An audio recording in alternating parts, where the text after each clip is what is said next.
part 2 of my Dollar Tree Halloween DIYs.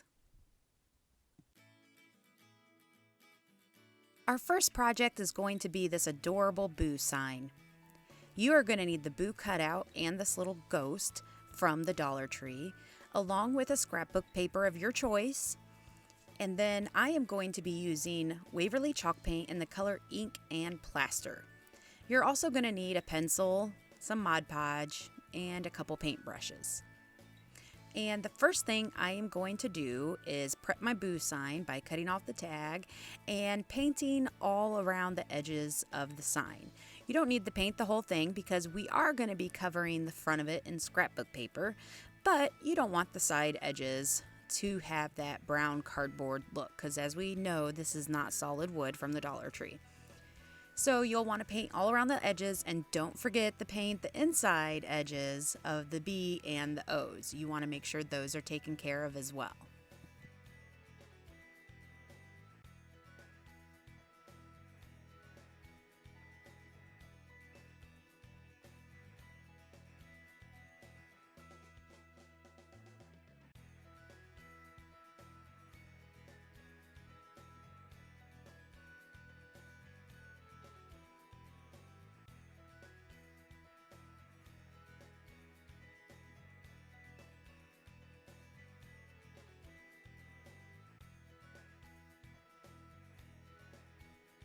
Y'all, I am so excited to finally be using some better software to make my videos. I really hope it shows in this video. And those of you that have been along with me since day one, I hope you noticed the difference, and I hope you are excited about it as well.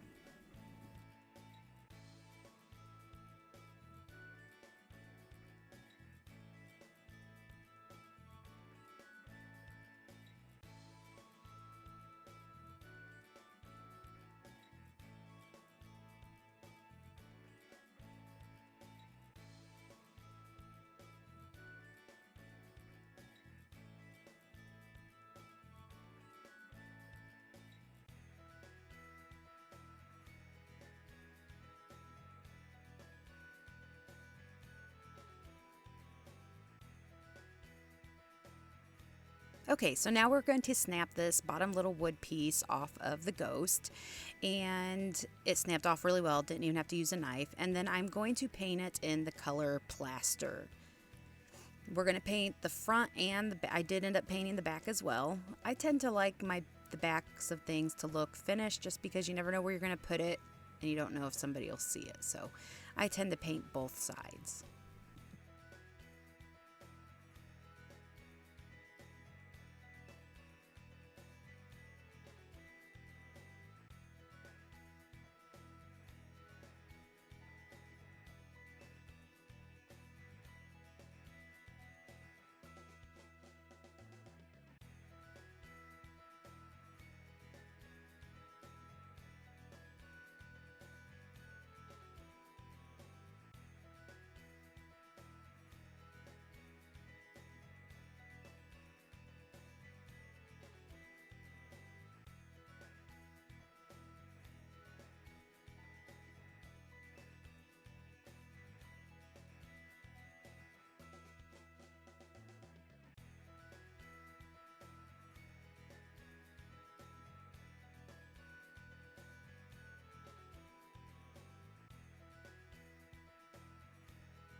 So the next thing I'm going to do is take my Waverly chalk paint in the color Elephant, and I'm going to dry brush around the edges of the ghost to make it look more ghostly or to make it stand out a little bit more. I tend to not like things to be too solid of color, but when I say dry brushing, I mean I'm really dry brushing. I want it to be a very light gray effect.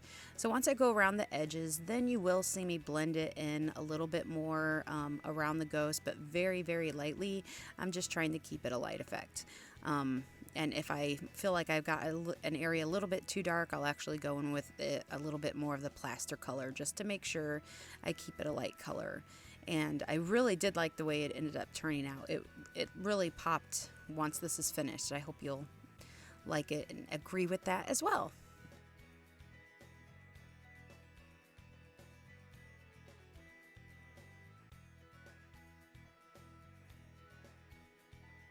And then once my ghost, well, I'll set my ghost aside to dry. By this time, the black paint on my boo sign is dry, and I'm going to lay it on the scrapbook paper to cut it out. Well, first I'm going to trace around so that way I know the exact area to cut. Just makes it a lot easier to do that before we glue it down. So grab yourself a pen or pencil and trace around your scrapbook paper. Now, depending upon how big your scrapbook paper is, you might want to make sure you really line up those edges like I was doing here, because I didn't want that bottom little strip to end up showing on my boo sign. So I wanted to make sure it was covered correctly.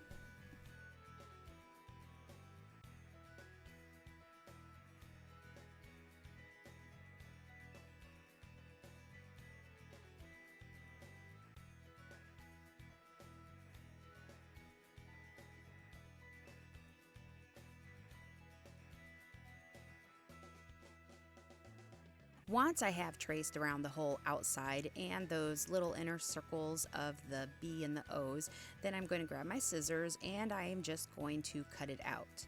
I did not cut it out perfectly along the edges. I wanted there to be a little bit of an overlap because using your scissors, you are never going to get a perfect cut. So I will tell you what I do here in a minute to get it absolutely perfect. But just cover the front of the boo sign in your Mod Podge. Give it a decent amount. You don't want this coming off. You definitely want to make sure this sticks and holds up all year and even into further years. So put a decent amount on there. And then once you have the whole boo sign covered in your Mod Podge, then you are just going to take your scrapbook paper back and set it on there and press it down and really make sure you have all of those bubbles out.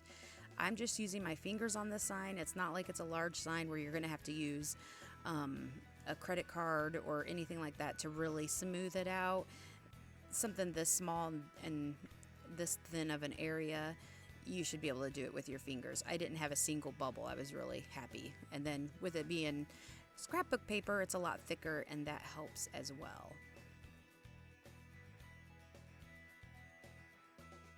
One thing that is always an option is always using a glue stick as well. On something this thick, I tend to not want to use that, but it is always an option if you don't have any Mod Podge. One of the things I don't have on the camera because I did take it outside, but once the Mod Podge dries, do make sure it is dry. I took a piece of fine sandpaper and I sanded around all the edges instead of cutting around it. It just gives it a better look. I just like the way the finishing look is. And then I added a little messy bow to the top and here we go. I love it. I thought this was super cute. And the next project is this adorable little ceramic sign that, again, I got from the Dollar Tree. Before you paint anything ceramic, you do want to make sure you're cleaning it with some alcohol. The paint will not adhere to ceramic very well, so you do want to make sure it's nice and cleaned off.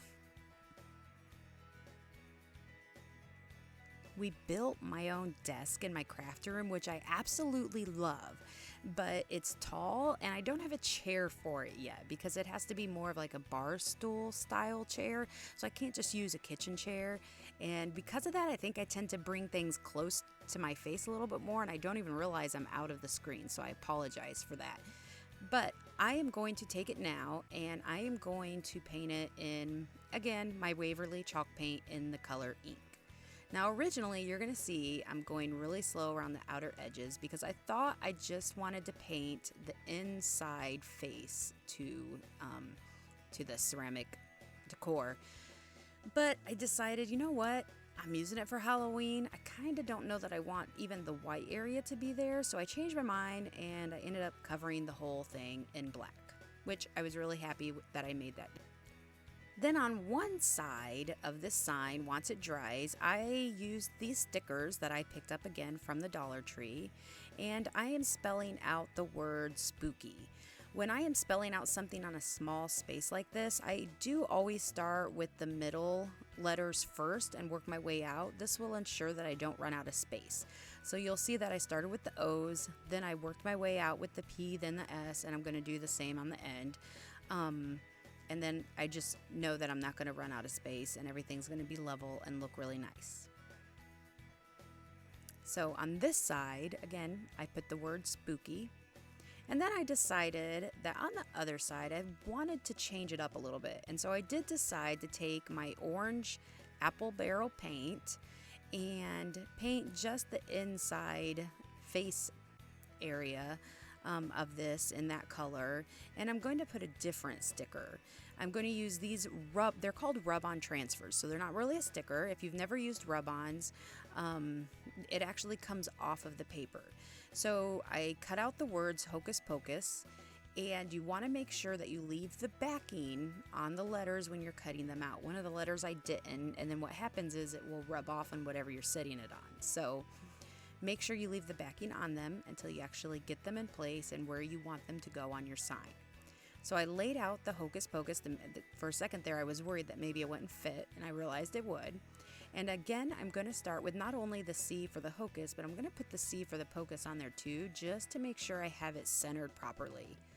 And then what you do is you take the backing off to this transfer, and you put just the front portion down where you want it to come off. I'm going to use this little tool from the Dollar Tree. You can probably just use your finger, to be honest. It goes on that easily.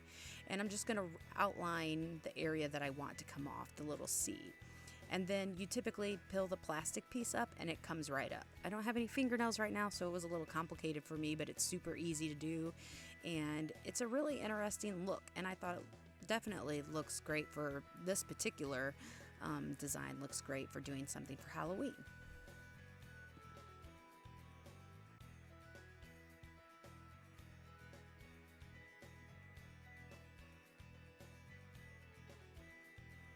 So there you have it.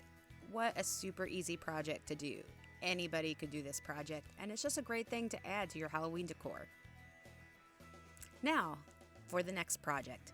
This is actually going to be two things, and I picked up both of these little ceramic pieces from the Target dollar spot. So not Dollar Tree, but Target, and I used 2 cans of spray paint that I already had here in my house. I spray painted the house in the black, and then I had this silver spray paint that I painted the tombstones in. If you don't have any spray paint in your home, you can easily pick that up at Walmart for 97 cents. They don't have it at the Dollar Tree, but you can get it for under $1 at Walmart. And the next thing I'm going to do is take my ink, Waverly chalk paint again, and I am going to outline the little areas on the tombstones where they have it. It almost looks like it's cracking like an old, worn out tombstone. So I'm just going to take the black, and then I'm also going to take that elephant paint, which is just a really dark gray, and I'm going to outline different areas as you can see there, and just try to make it look more worn, more rustic, like an old tombstone would actually be.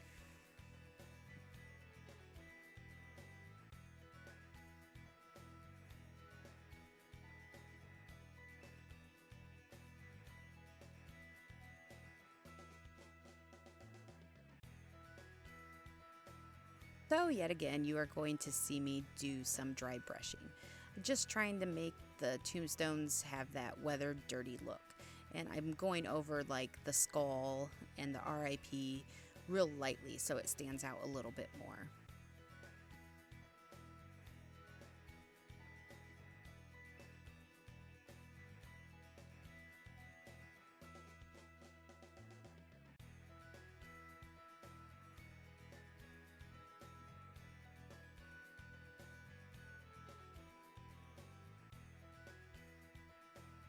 Before I even knew I was doing this project, I had picked up these little spider lights that they have at the Dollar Tree right now. I knew I would find something for them, and I put them on the tombstone.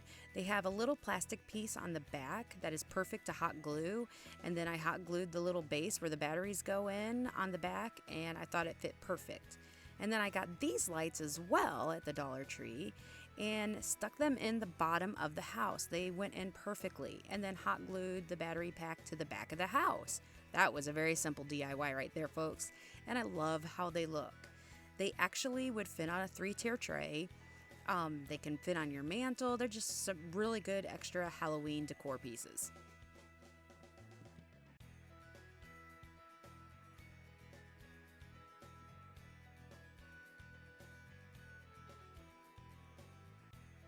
And next we have this adorable pillow picture frame. I said that right. It's a pillow picture frame.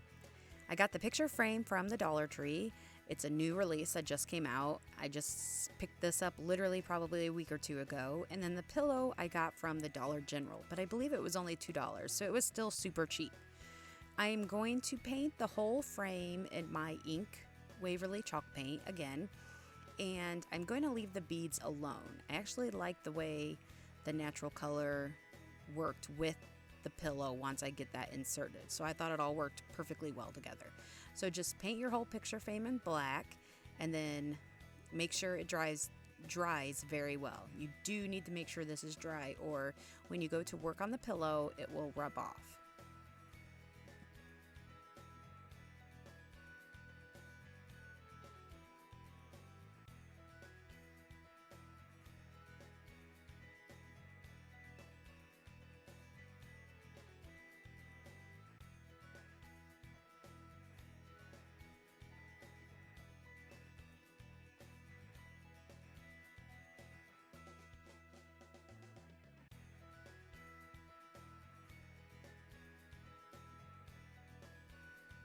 And then once my frame is dry, I am going to cut the pillow basically right in half where it is the front and back is sewn together anyway. So it's pretty easy to cut.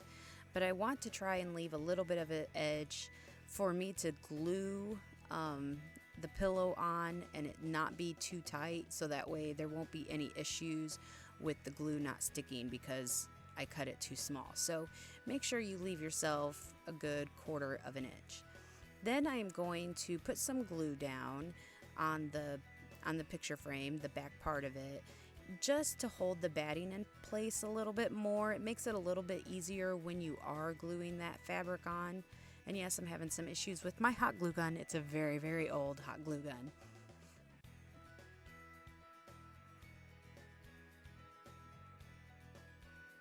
Next, you are going to put the batting down. It's not going to hold it perfectly, but it holds it enough for you to be able to put that pillow around the batting. Then I took the glue and I put it on the inside edge of the picture frame, and then I pushed the fabric in place. I did that for the first 2 sections. After that, I got a little bit smarter and I put the glue directly on the pillow cover and then pushed that onto the picture frame. It worked much better, and it just finished it off perfectly. And then I did grab some nautical rope that I already had from the Dollar Tree, and I put that around the outer edge. I just thought it blended in with the beads, gave it a finished look, and I really love the final product.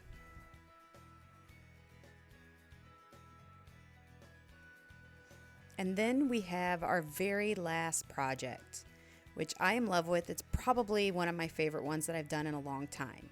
I got this sign from the Dollar Tree this summer, and I took it outside, sanded it really well to get all that glittered off, and then painted it in the color plaster on the front and back. Then I'm taking my antique wax and I'm putting it on the whole thing, again the front and back, to give it a weathered look. I am creating my sign on my Cricut because I already had my Bates Motel idea. So I just printed it off and put it in place with my transfer paper, and it worked perfectly. So I got the motel wording on both sides, and then one side says vacancy and the other side is going to say free showers. I got both of those on, and then I did get my wire, so I have it ready to put it on the sign. And my sign is going to be made out of these pumpkin signs from the Dollar Tree. I took everything off of them, And then I did have to go sand them down really well to get around the rough edges where I pulled off the arrow and the pumpkins. So I have it sanded really good now, and I am going to paint it all over in that antique wax.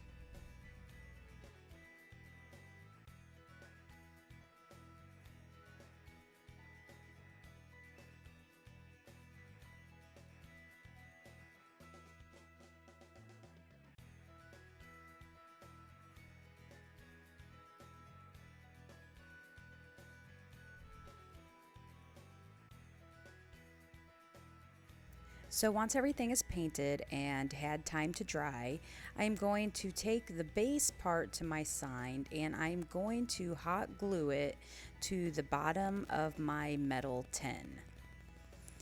Because I want to make sure it can't fall over due to kids, cats, or even dogs, I am going to also take a couple pieces of flour foam and I'm going to hot glue where it will go to the bottom of the tin pan, and I'm going to even put some glue to where it will be glued to the pole or stick itself.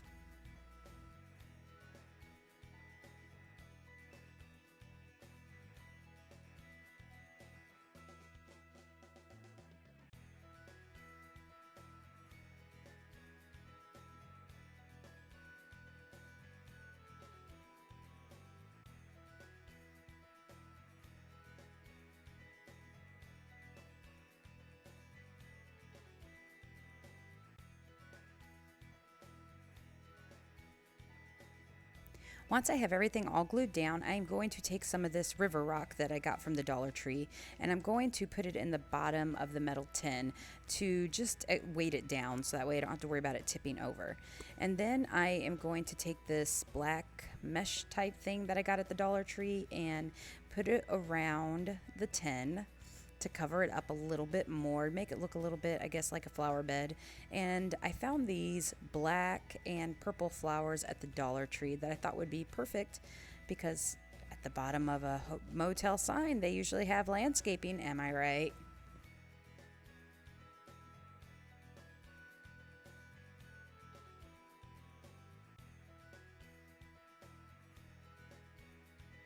Then I'm just filling in with more of that river rock. I'm going to end up using the whole bag, so this pot ain't going anywhere. Adding in a couple more flowers, and then I picked up this furry little spider thing that I thought would go good at the bottom of this sign. And I kind of lean it up on the bottom of the stake to make it look like the spider is crawling the wood stake to the sign.